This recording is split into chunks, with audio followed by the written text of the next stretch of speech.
So this is the editor for AirOps, and this is where you create those different components. And so if we click on this first step, you can see exactly what we just saw, which was that input of the transcript URL.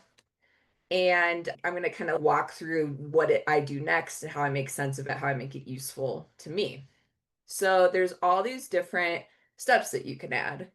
I'm only using a few in this workflow, and I'll be honest with you, like this is a very basic workflow, but I think that the benefit to you watching it today is that sometimes it's the basic things that like make the most impact because this is something I do every day. There are a million reasons for me to run this workflow on a regular basis. So we put in that transcript URL.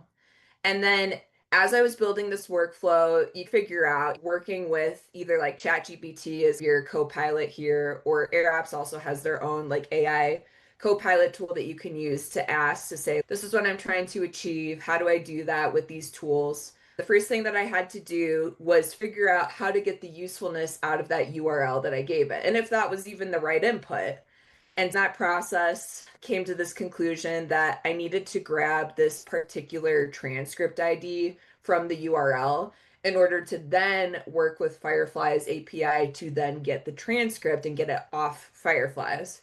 So that's all this step is. It's just grabbing that piece of the URL. And I'm sure it's very similar if you were using a note taker. So then we go into the call API step. And this is something that I worked with an AI coding tool to figure out. You have to add the URL, you add the header, and then you add the body, which also is using that previous variable, which I think you guys call liquid text. This like purple thing you see here is just taking it from the previous step, that input step. All right, so I'll get out of there and get into this one.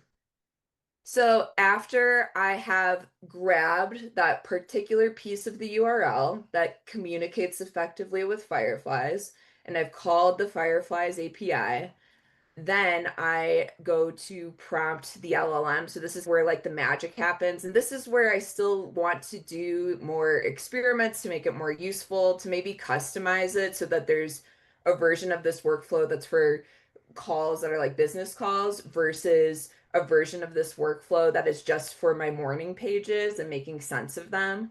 But this is a good catch-all for me for right now. So I gave it a little system prompt.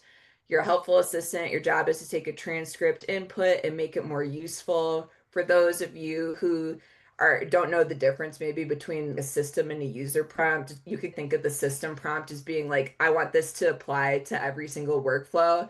And the user prompt is more of like the variable nature of that prompt.